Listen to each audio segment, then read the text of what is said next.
Hi, everyone. Welcome. I think we're ready to get started here. I am Lily Fowler. I'm the social justice reporter at KNKX, and I've done a lot of reporting on immigration. So this is why right in my wheelbarrow, and I'm happy to be here. And especially, I'm grateful to all the individuals here, all the families here who are brave enough to come and tell their stories. This Refugee Stories Lunch and Learn is brought to you by LCS NW and KNKX. KNKX is Western Washington's NPR radio station that brings you jazz, blues, and NPR news. You can find KNKX at 88.5 or online at knkx.org. KNKX and LCS NW are bringing you stories from Afghanistan, Ukraine, El Salvador, and Myanmar. We want to highlight these stories so that they are heard and felt. The news has a fast-paced cycle that at times has us seeing these crises as simply numbers on a screen. These brave people will put a face and a name to their experience as a refugee in the US.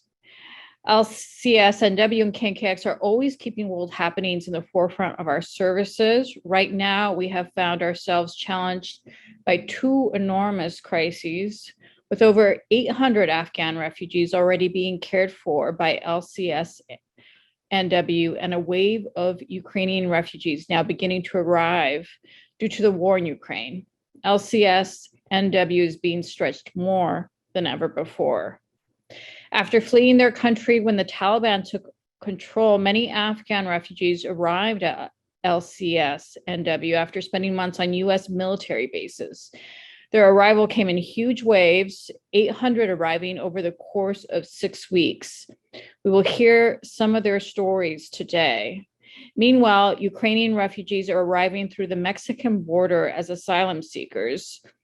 They are making their way to the Northwest because they know that we are friendly and accepting, and that there are Ukrainian communities here where they might find friends and family. The federal government has not yet established a clear protocol on this, so funding from the government is not likely coming to support Ukrainians in the near future. The enormity of these two situations is heavy and challenging, but together we can help them successfully resettle here.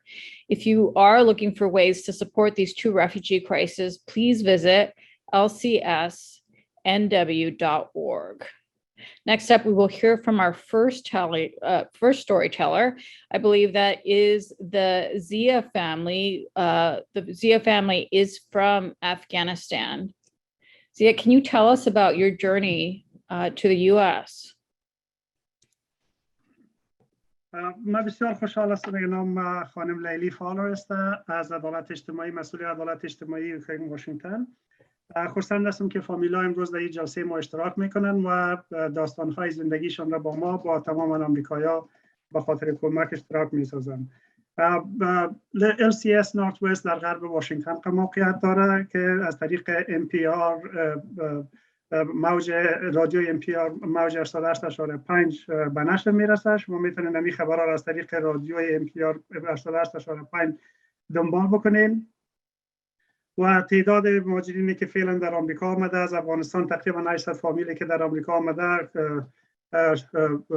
اداره لوتران کمیونیتی سرویسز نورث وست بسیار افتخار داره که تعداد 800 فامیل به شکل واجه هستنش در خانه هایشان جابجا کرده و زندگی نرمال ترتیب میکنن. از زمانی که طالبان افغانستان کنترل گرفتن، تعداد موج افغان‌ها مهاجرت کردن به سوی آمریکا و اکثرشون به طرف نورت واشنگتن آمدن، چون میدونستن که در اینجا کمک بیشتری براشون صورت میگیره و آسان‌تر میتونن که در زندگی روزمره خود در آمریکا ادامه بدن.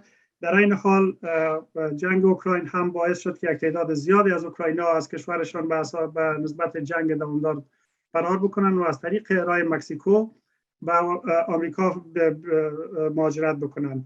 که باز هم دولت آمریکا به اینا خوش آمدید گفته و فعلا دولت فدرالی آمریکا کدام بودجه خاصی را برای از اینا تصویب نکرده تا متوجهشان باشد، و اما با هم همه ما دست با هم داده راه حل را برایشان پیدا کرده و اینها را به زندگی نرمال پیش میبریم.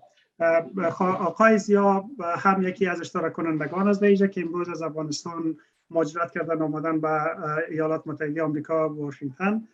خوشحال هستیم که امروز شما را امروز در این جلسه خود داریم.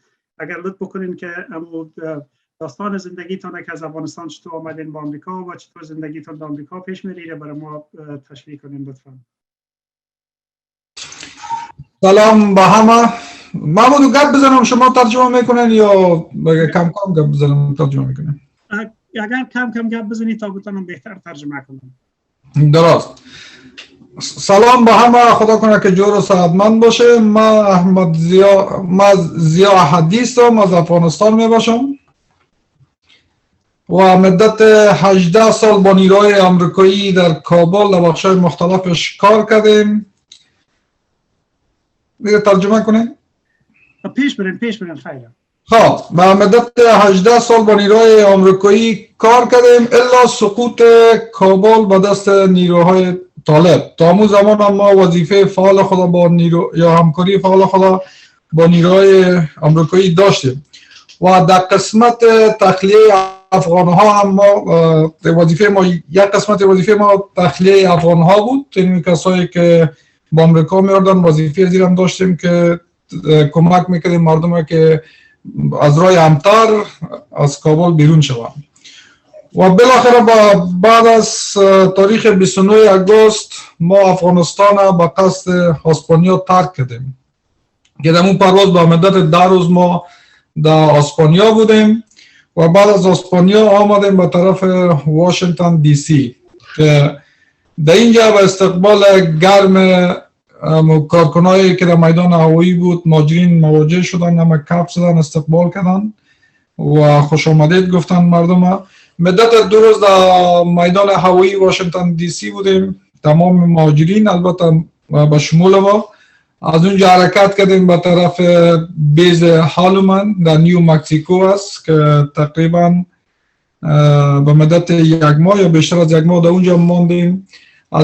از هر نوع امکانات و چیزا مهیا بود، کدام تشویش نبود، جای، نان، غذا، همه چیز برای مهاجرین آماده بود.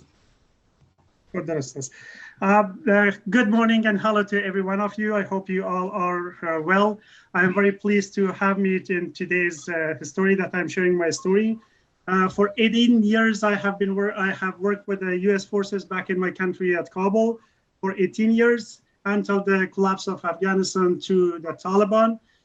After the collapse of Afghanistan to the Taliban, I was still working with the U.S. forces for the withdrawal of the Afghan nationals who were working with the U.S. forces to evacuate them safely out of the country.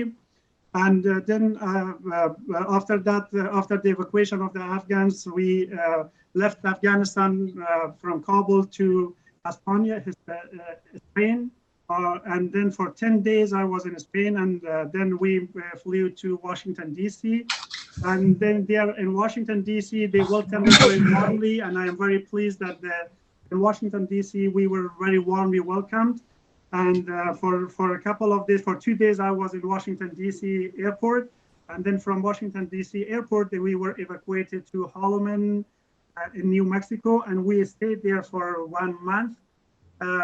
In the period of 1 month, we stayed in Asylum in New Mexico, in the Asylum base in New Mexico.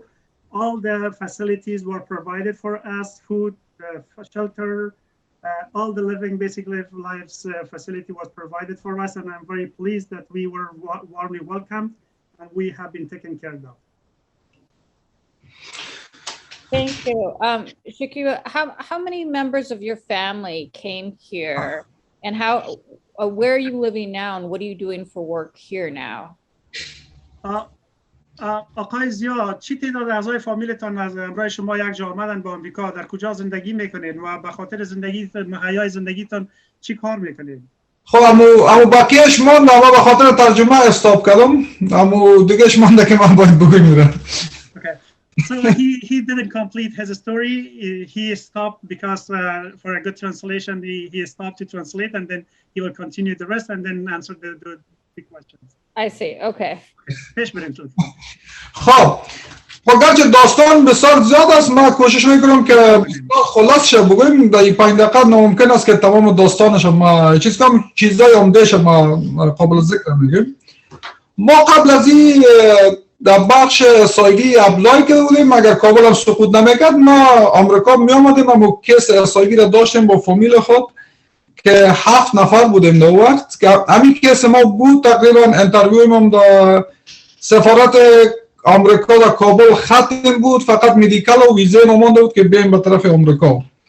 و بعد از اینکه از بیز هالمان بیز ما خلاص شدیم، ما آمدیم طرف واشنگتن استیت.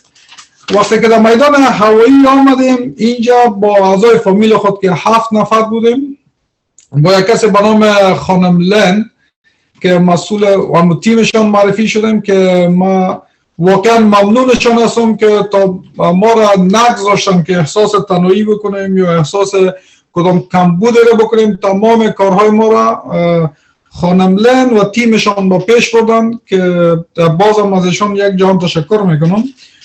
و فعلا ما هنوز کدام وظیفه نگرفتیم، در جستجوی وظیفه هستیم که یک وظیفه پیدا بکنیم. یک جای فعلا وظیفه پارت تایم دارم که اون نمیتونه که مشکلات زندگی مرا مرفوع بکنه و ضرورت است که یک وظیفه فول تایم پیدا بکنیم و پیش ببریمش.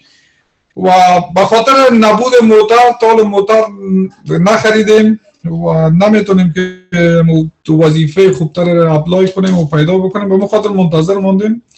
دیگه فعلا وظیفه فول تایم ندارم و تمام کارهایی که در خود واشنگتن استیت میشد خانم لن و تیمشان که اطفال ما رو به مکتب بردن، همینطور معاینات طبیشان، تمام کارها را تیم خانم لن با پیش می بردن که واقعا از زحماتشان، از همدردیشان یک کلمه نیست که آدم یاد کنه از او اظهار تشکری بکنن.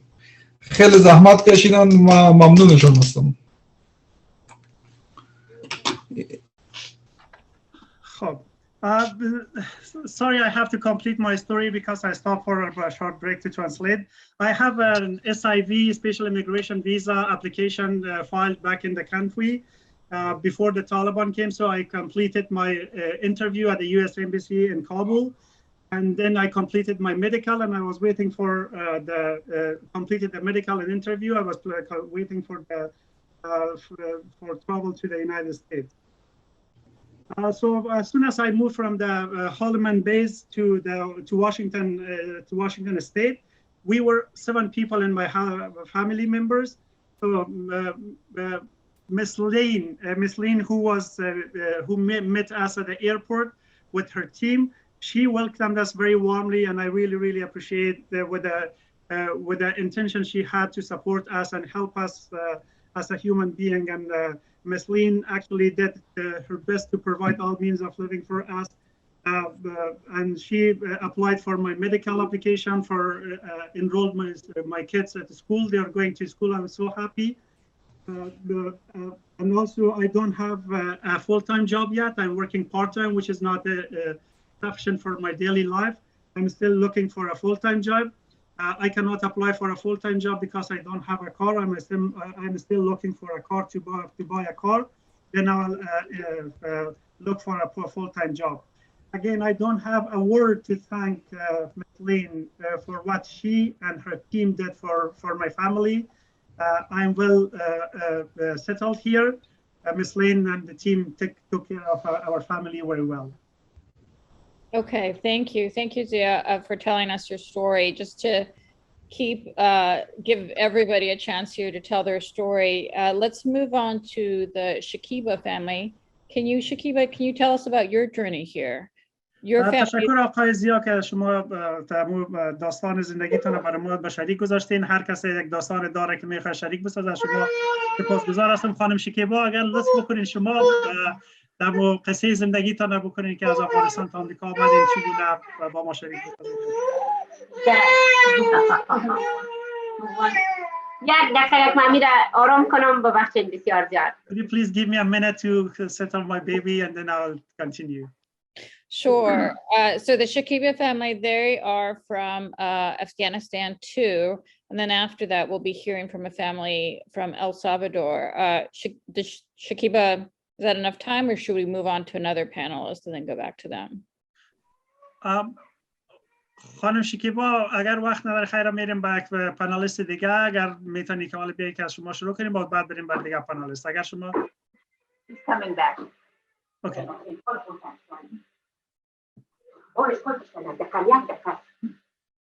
اوکی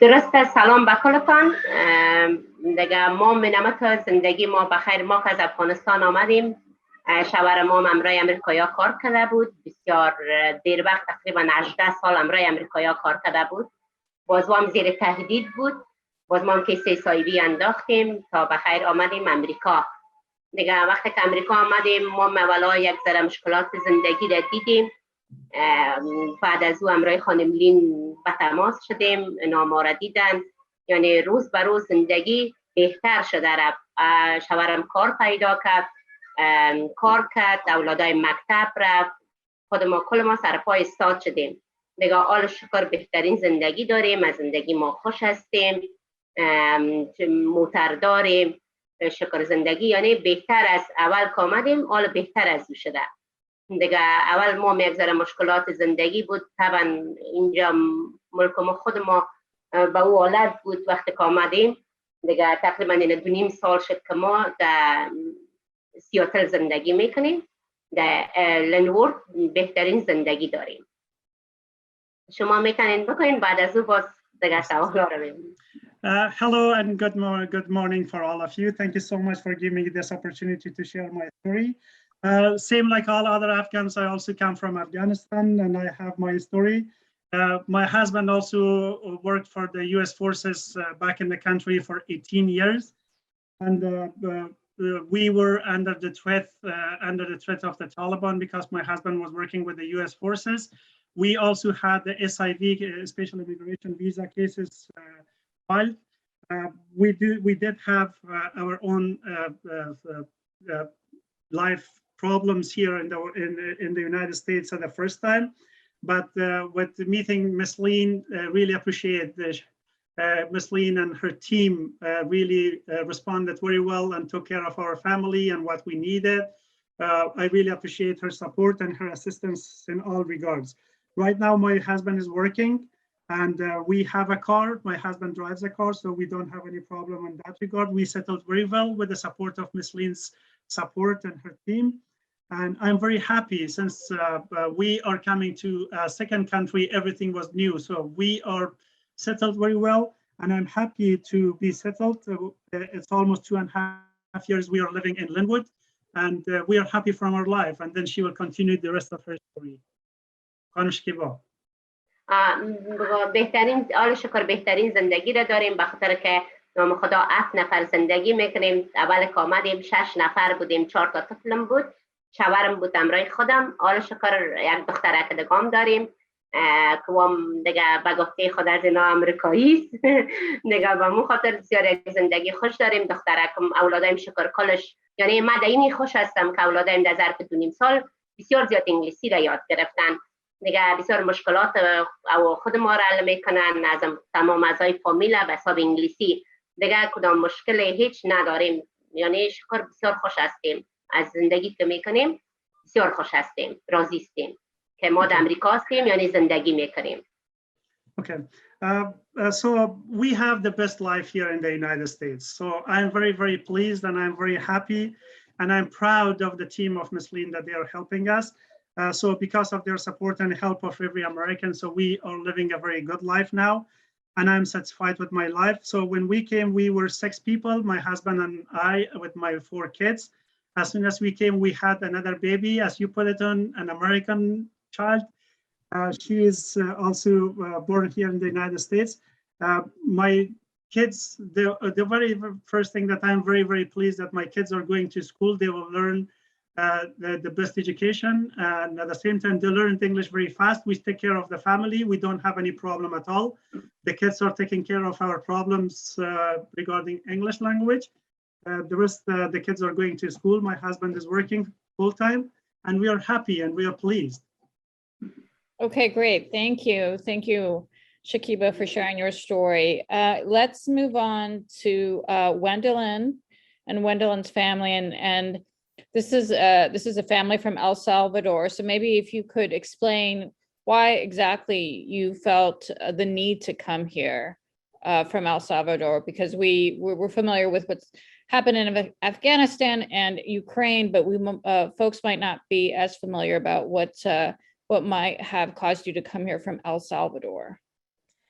Yes, good afternoon. This is Gwendolyn from the Angel family. My mom and my dad and my sister are Diana, Eduardo, and Gloria. We came from El Salvador because my dad was a police officer and we were being chased by the gangs, and they were sending threats to our house and to my mom's restaurant. So we felt the need to leave our country and come here. We started the process in our country and it took over a year so we could have a safe place to live. We had to leave our house and went to different places to feel safe.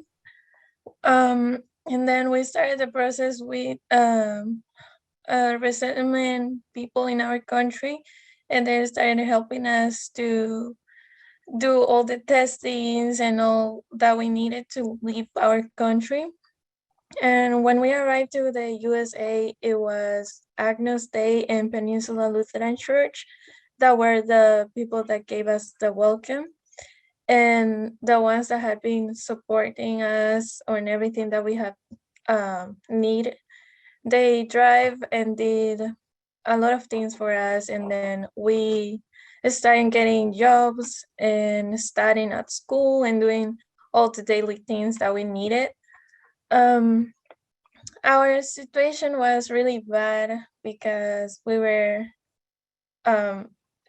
get chased and we couldn't go out or do anything like someone else did because we were getting threats, and all the time they will say that they will shoot us, they will kill us, and do whatever they wanted. So being in the United States, it has been a lot of a peaceful place to be, and we had a lot of opportunities. Right now my parents are working, that's why they're not here, and my sister is at school. We have 4 years being here now, and it's just really amazing how every single person that has been part of our life has helped us, and they're like angels to us, and we're never gonna be thankful enough for everything that everyone has done for our lives and to keep us safe and good in a good place. What part of the region are you living in, and are you going to school too? Are you working? I don't know how old you are. I'm 19, and yes, I have a job. I'm working with the church, and I'm also studying. And right now we're living in Tacoma. We have been living in Tacoma for 4 years already. I see. Okay. And so where are you studying, and what are you studying for? I'm studying at Falls High School. This is my senior year. I graduate in 2 months, and I'm getting excited to graduate, and I want to go to DCC College to have a software engineer career. Great. Well, congratulations on graduating soon. Thank you. And so did you know English before coming here? Because your English is really good. So No, I didn't. I had a classmate that she only spoke Vietnamese and she knew English. She was the one that was translating for me, and I had to rush to learn English because my parents needed for the daily things that we did. And from the Lutheran services, we didn't have someone that spoke Spanish or could translate for us, and the translation on the phone wasn't good. So I had to learn, and it pushed me to learn more English, and that's how I learned to help them and to communicate with others. So you're helping them translate now, I take it? Yes, I help them still. They took classes in TCC to learn English, but still, they're still learning. And is the sister younger or older? She's younger. She's in 5th grade, and she has improved her English too, and she has learned. She struggled before to learn English, but now she's good with it. And she made friends in school and everything at this point? Yeah, she does have friends, and she's really talkative with them. Great. Okay. Well, thank you. Thank you so much for sharing your story. We appreciate it. Of course. Let's move on to Bibi. Bibi is also from Afghanistan. Bibi, can you tell us your story about why you came here and how? تشکر از اون خانم بیبی هم از افغانستان است. بیبی اگر لطف بکنی شما هم قصه زندگیتان که از افغانستان آمدین برای ما شریک بسازید.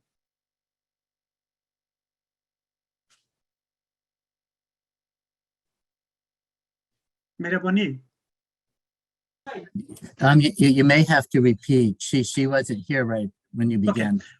خانم بیبی تشکر از اینکه شما اشتراک کردین. میتونین شما هم قصه زندگیتان با ما شریک بسازین لطفا. بله سلام به همگی پدر جان. دیگه نام بیبی هواسته. ما از افغانستان طرف امریکا برگشتیم. شوهرم قطعی امریکایی 15 سال قطعی امریکایی کار میکرد. باز ما روزی که کابل سقوط کرد ما قطعی امریکایی ها کلگیمان خواستیم ما آمدیم طرف امریکا. باز حالی ما تقریبا واشنگتن استیج هستم، در خانه مقطعی هستم. دیگه شکر اولادای من در مکتب شامل کردم، در مکتب میرن. دیگه زندگیم خوب است. در خانه مقطعی هستم. من از اولاد خواهش دارم که تقریبا در نزدیک مکتب اولادام برمان یک خانه به زودترین آماده کنن.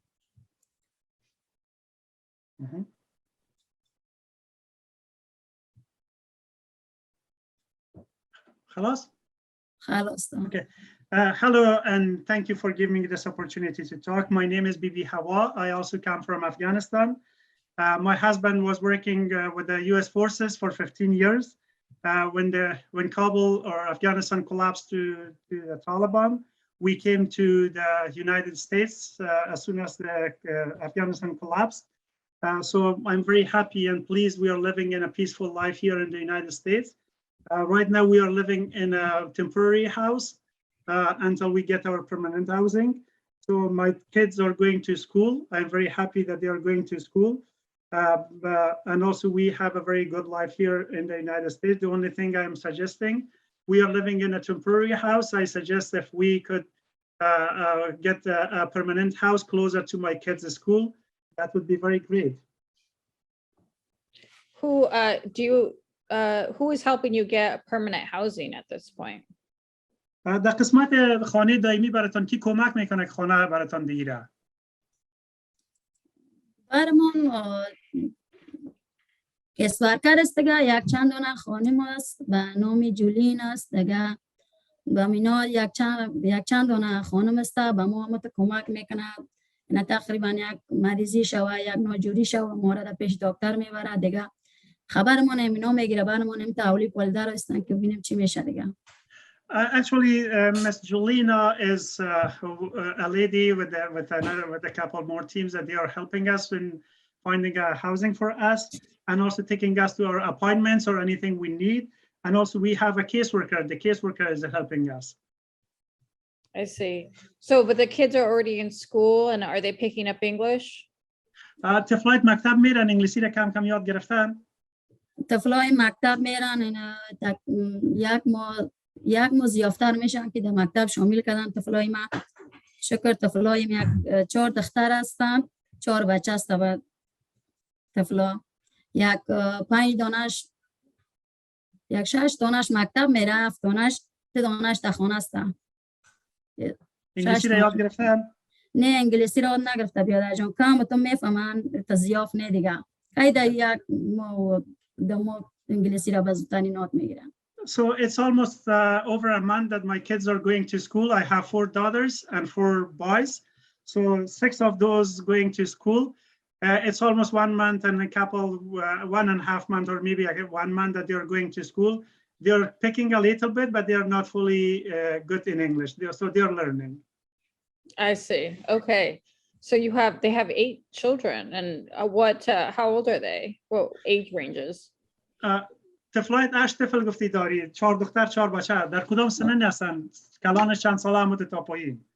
کلانش 19 است یعنی تقریبا در 20 میداره دیگه یکی دخترمش 18 ساله است یکیش 15 ساله است یک بچه‌ام 13 ساله است یکیش هم 10 ساله است یک دخترکم هم 7 ساله است دو دانه دیگه جورایگک هستن اینا 2 ساله هستن در خانه. So his son is 19 years old, and also he has 2 daughters who are 18 and 15, and 2 sons that 13 and 10, and another daughter who is 7 years old, and she has 2 twins that they are 2 years old. I see. Okay. Well, good luck I hope the permanent housing comes through soon. And thank you for sharing your story, Bibi. بیبی هوا بسیار زیاد تشکر که قصه زندگیتان رو با ما شریک ساختین و امیدوار هستم که خانه دائمی براتان زودتر براتان مهیا بسازن. تشکر. تشکر بیاد جان خانه بر ما زودتر آماده شود دیگه تا چی وقت آدم در خانه ما قطعی بشینه زندگی ما خوب شود سر کار شویم دیگه ما در وطن به خدمت آمدگی هستیم خدمت میکنیم به مقابلشان دیگه خواهش دارم از پیششان.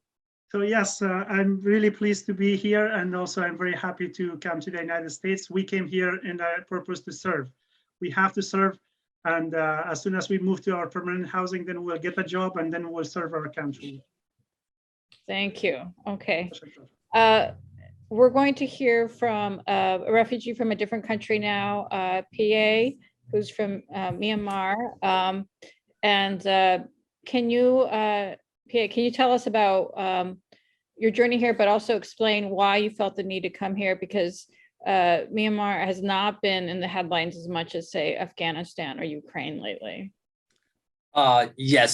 Long story short, I'm from Burma, so we have a 17 years of the civil war until we fight until today. So especially as a minority group, as a Muslim in Burma, we have a conflicts with the Buddhism and Burmese Muslim. We don't have any right to defend ourselves. So, the majority of the people are Buddhism. They kill a lot of Burmese Muslim, especially they made the genocide in Burma. So when I was in 2013, I got a 3-year-old son, and at that time I was like a peaceful activity in Burma. So I was attending to the peaceful conference, asking about the question and answer, why we don't have any protection, and why the government systematically involving the killing the people. I was asking about a lot of questions in the conference. And at that time I have the government, government is civilian, a lot of activity people, and I put in the jail, and they all disappear in Burma. They kill a lot of people in Burma. And then when my son was 3 months old, and then one of the local officer, they came to our office, they asking me where I am, and they are going to be arrest me. Now I flee my country. My son was 3 months. Now my son is 10 years old. I was in Australia in 5 years. And then 2018, Australia government, they don't assess my asylum application. I was stuck in Australia in 5 years. Now they put me to the Manus Island Regional Processing Center. After that, 2018, April 29, the deportation to me United States. I don't have to be chosen to any country, and I'm not choosing to be being as a refugee because I don't have a chance to stay in Burma and with the safety. Until now, I'm living in the United States. I'm working with the Lutheran Community Service as a case manager. That's all. Oh, so I just did the numbers. You're a case manager now. Yes, I'm helping RMP case manager. And do you see other people still having to flee from Myanmar now? Yes, we stay fight. You know, right now in Burma, we have a military corps. A lot of people are fighting, but with the dictatorship, we call the general, the army, the Burmese army.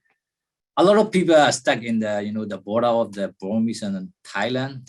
They are still waiting, especially my wife and my son also stuck in the Burma. But at this time, we fight back the military corps. So your wife and one child is still over there? Yes, I try to apply that my wife and son, family reunification. But I'm still in process. It was like a 2019 I did. So when's the last time you saw them? 2013. Oh, wow. Yes. Long time. Yeah, it was like almost 9 years. No, almost 10 years. And do you have any idea of when they might be able to join you here?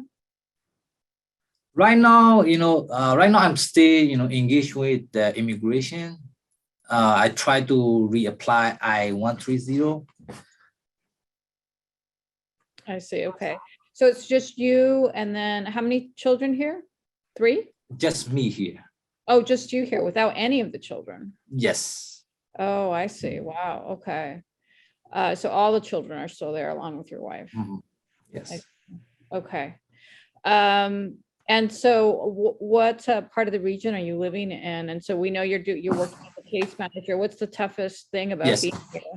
So I'm in Oregon, Poland office, LCS Underbrook office. I see. Okay. And so is being separated from your family, I imagine, the toughest thing about being in the US? Well, I don't have I don't have a power. I can't do nothing. I already did everything as much as I can, but I'm still waiting. Right. Okay. Well, we hope that something will come through for you soon. Thanks so much for telling us your story. We appreciate it. Thank you for having me here. Thank you. Let's go to Zarmina, who's also from Afghanistan now. Zarmina, can you tell us about your journey here? زرمینه هم از افغانستان است. خانم زرمینه میشه در مورد سفرت با آمریکا برای ما بگویی؟ سلام به خود شما کلگی. ما از افغانستان آمدیم، از لوگر هستیم. اینجا آمدیم دیگه 2 سال پوره شد دیگه. 5 بچه داریم و 4 دختر داریم دیگه. مستم، شوهرم است. 5 بچه 4 دختر؟ کلگیشان مکتب میره. ایریزه دخترم میره. 4 ساله 3 دختره.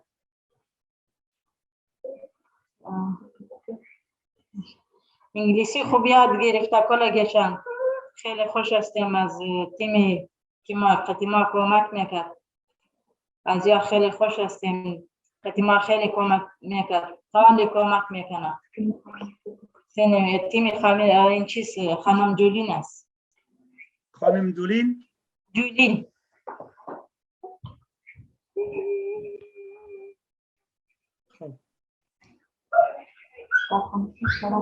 افغانستان شوهرم کار میکرد در قطع امریکایی 6 سال و 7 سال کار کرد دیگه. بعد از اون قطع چی کسی اسایی داشتیم دیگه آماده اینجا.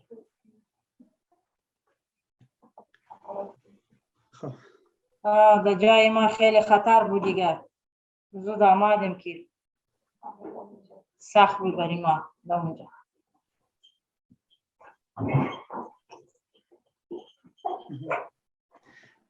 Okay, hello, and thank you for giving me this opportunity. I also come from Afghanistan. It's almost 2 years I'm here in the United States. I have 5 sons and 4 daughters. All my kids are going to school. I'm very happy that my kids are learning English very fast and they speak good English. So the team who are helping us, I'm very pleased that they are, Ms. Judine, they are helping us right now. And I'm happy that they are helping us in all aspects. My husband was working with the US forces back in the country for 6 years. And we came through the SIV process in the region we were living, we were under the threat and our life was in danger. So we plan to come to the United States through the SIV process. So here we are, and we are in America in a safe place. Great, thank you. Just because we're running out of time here, we're going to go straight to the next person from Afghanistan.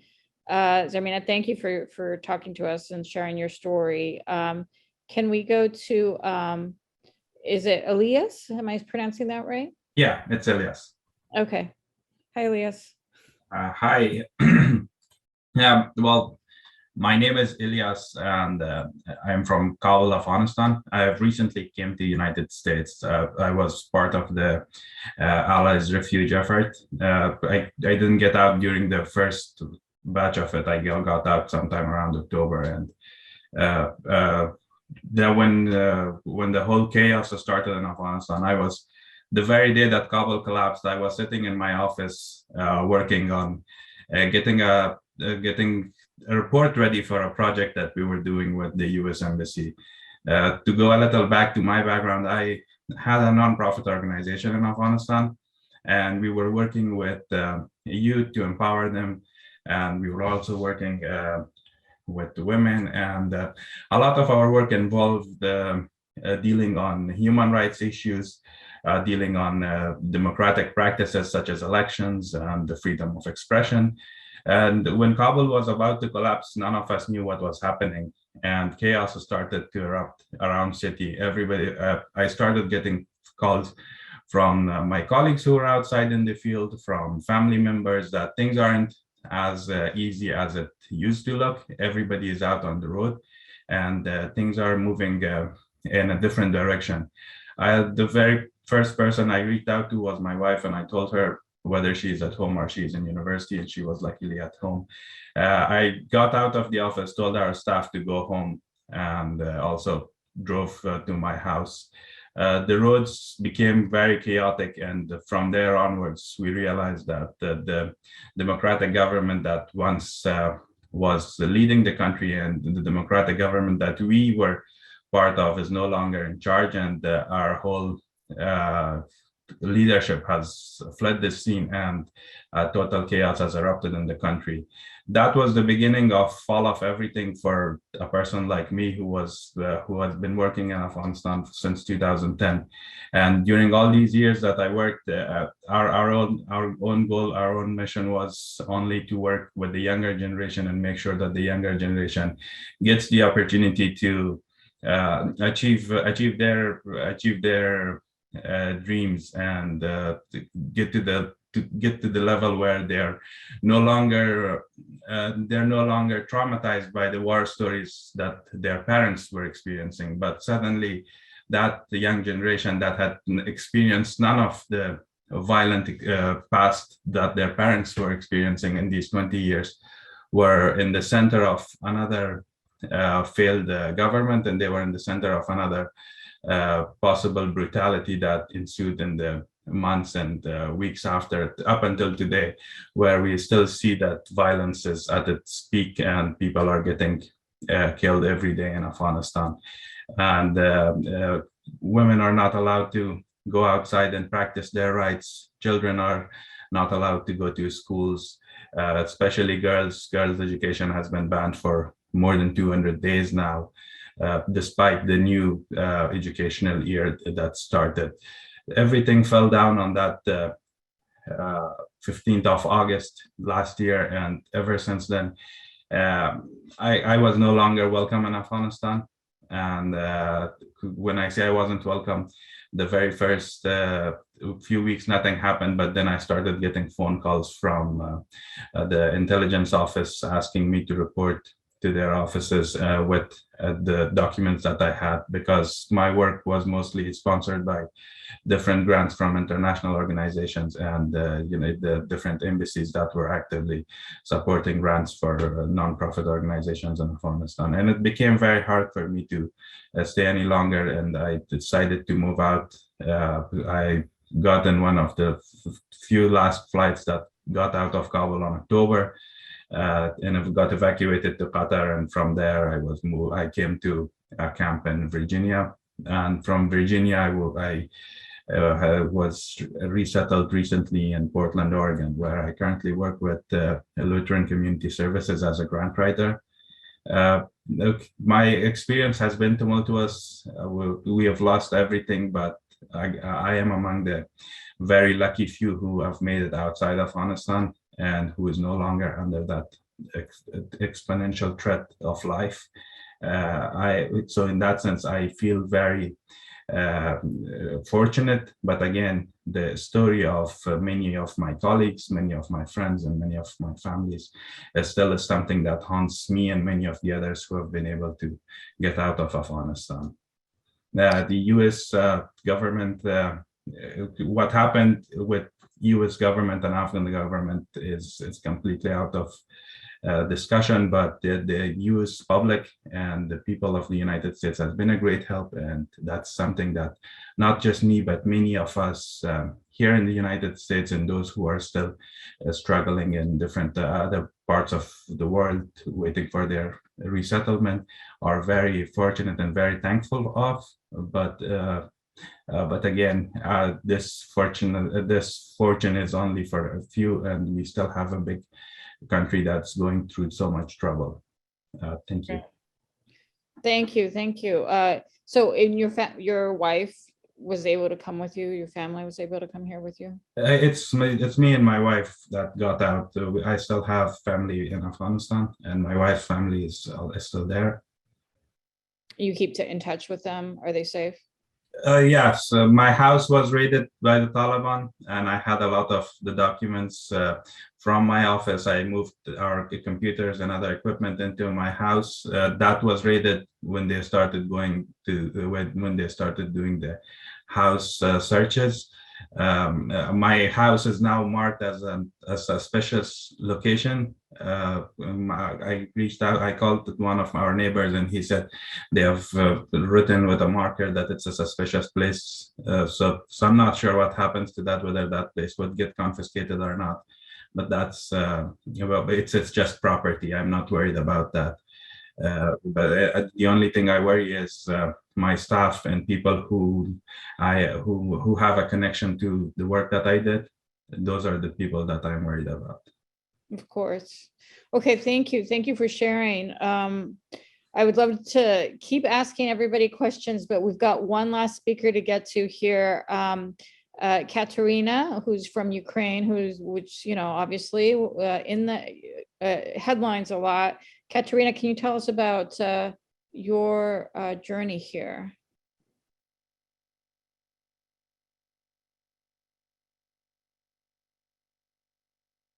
Is Katerina here? Katrina, you're mute. Did you hear me? Sorry. Oh, there you are. Yes. Hi.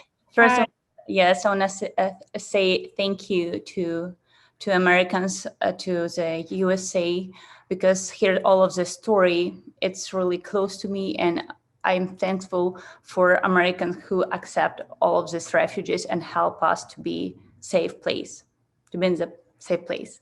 Yes, about my story. I was born in the small city near the Kyiv. It's a Kyiv region, but when I start to go to the school, I moved to the Kyiv, and where I met my husband and get married. I stayed to live in the capital, like in Kyiv, where we decided to found our family, where our son was born. We were a family business that has been successfully developed in Kyiv. But somebody hear about that, but in 2013, we had a revolution, which resulted in the other law to overthrow of the old government. But Russia taking advantage of this and occupied Crimea, and a war began of the eastern of Ukraine. Since we are like believers, and all of the situation what happened in our country was very painful for me, and we understood that we must to do something other than pray. And from 2014 and 2016, including like my husband was engaged in charitable activities, helping people. He was like a volunteer. We help the soldiers in Ukraine who stay in the eastern Ukraine and Donbass region. This is territory that had previously been occupied, but then was liberated and was under the control of the Ukrainian army. And we try to help bring people food, like medicine, like some supplies, just water, because this territory was destroyed and a lot of people stay without like simple stuff like what they need. Since after the hostilities as well of those regions, there was really low industry. People did not have enough basic stuff, what I said, and food. Unfortunately, the road, this region is very broken and the path was dangerous. And my husband, and as a volunteer, sometimes spent 15 hours driving and more to safely deliver everything and drive back. It was really scary road for him. For this, we used our work bus so that we could bring more food. The road was not safe as it passed through Ukrainian territory, but at the same time, parts of the separatists and the enemy army could overlook this road, and at the time they had to go very fast in order not to get him shot. Like we all the time just pray for this, for safety road to delivery food for these people. In 2015, we got information that my husband was put on the wanted list in the pro-Russian territories, and also posted his data and photos on the pro-separatist website, who is fighting against Ukraine. Unfortunately, in the near future, as a volunteer, he and me began to receive a personal treats, and our business also receive a treats. As a wife, like a mother who have a son, I began to it was really scary for me, and I began to fear about the future for my family, for my child. Unfortunately, we had to leave Ukraine and seek safe place where we can stay. And now, after a few years of living in USA, the conflict has not ended and has gained even more momentum. And unfortunately, all of the Ukrainian right now in the marital law. My husband, right now, his parents, my parents-in-law, had to leave and escape to the Poland because their house was on territory with Russian soldiers, and city was destroyed. And a lot of people died. And the volunteers who are now helping people to get the safe place, risking their lives to save others. This is my story. It must be so difficult being here and hearing all that is happening there now. Right now, yes. This is second month, and for first 2 weeks, I can't believe it's going on. Right now in the 2022, how it can happen if we have democratic, if we can talk at find out how we can. But I can, through this situation, I can't believe it's going on, because a lot of my friends, my classmates, my all of my I don't know how to explain that when you saw that what's going on. It's really hard. Yeah. Okay. Well, thank you. Thank you so much for sharing your story. We appreciate it. Thank you to all our panelists who came and shared their stories. I know it's hard to repeat some of what you've been through, but we're grateful for you being here, and we're so happy that you're here safe in the United States. Thank you for joining us for today's Lunch and Learn. These amazing and harrowing stories remind us all of how fortunate we are and how much need there is in our community. In the chat, there are ways to get involved and support LCSNW as they continue this hard work with refugees in our community. We are thankful for your support and are happy to have brought you this partnership between LCSNW and KNKX. Again, if you're looking for ways to support these two refugee crises or other refugee crises, we heard from more than just folks from Afghanistan, Ukraine, please visit lcsnw.org. Have a wonderful rest of your day. Thanks, everybody. You too. Thank you.